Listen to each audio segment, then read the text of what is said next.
thank you for coming. And I want to explain how this happened, because my day job is writing novels. So this, as we politicos say, is an outlier in terms of my career. So what happened was, I was at this workshop in Aspen, Colorado, and I went to a panel about social networking, and not because I wanted to go or was that interested, but I knew everyone on, so I knew the panelists were friends, so I was just going to be collegial.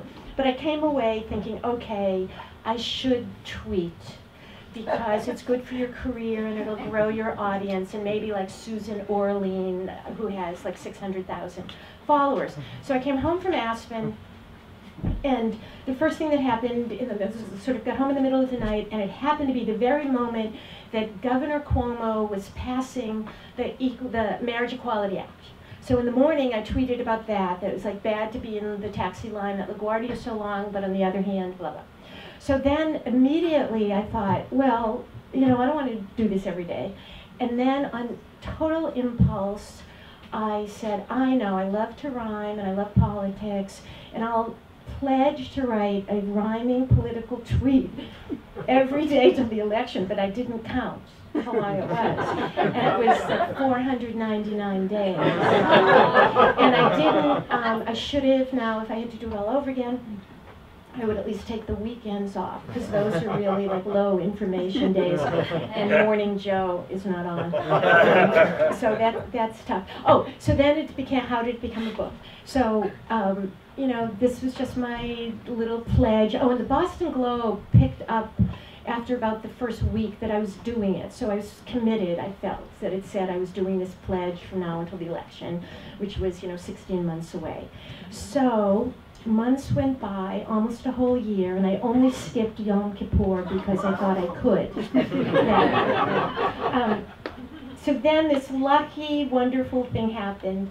I was at the wonderful Grub Street Conference, more about that in a minute when I introduce Christopher Castellani. So I was at this cocktail party, opening reception for the presenters. I was going to teach a class the next day. And I was there sipping a glass of wine, and along came Helen Atwan, publisher of Beacon Press, and she said, now someone's doing your tweets as a book, right? And I said, no, and she said, well, I am. So I said, I don't believe you, and she said, I don't believe you. And I said, are you drunk signing me? But at that event, my homies were there. So while all of this is happening, sitting behind me is Mameve, Anita and her husband, Mameve and her husband, and at my elbow the whole time, overseeing this, was Michael Lowenthal, right, who said, and if you do this, Helen, we'll have a reading in Boston, and we'll have all of her friends will read along with her. So so like a minute later, it was a book. So thank you, Beacon Press. Michele, we hear, is prone to migraines. So what's the giant ballyhoo? Flesh to flesh with Mr. Bachmann? I might get a headache too.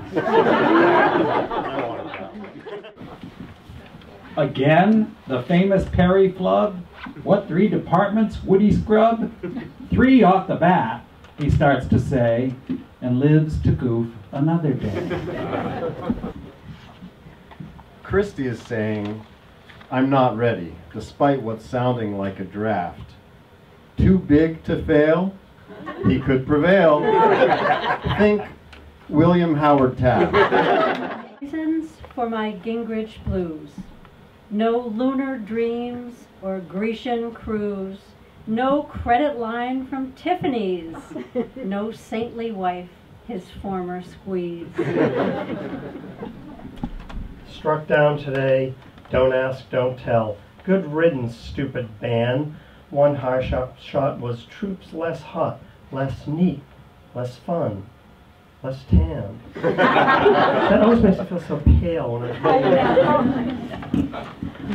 It wasn't up Santorum's alley. 2 men smooching at a rally. You've made your point, now go away. Only Democrats are gay. I visited the Romney camp. Jaws were clenched and eyes were damp. They drill and coach and try arm twisting, but Mitt's condition, pre-existing.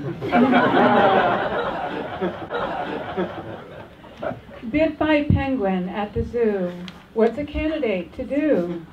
Soon the bird wrote in his blog, Newt tastes like an underdog.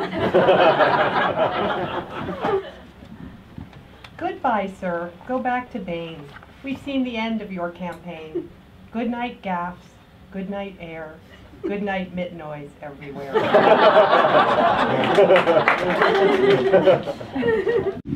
The Romney goose near cooked before, his condescension less hardcore, but video's disdain is scary.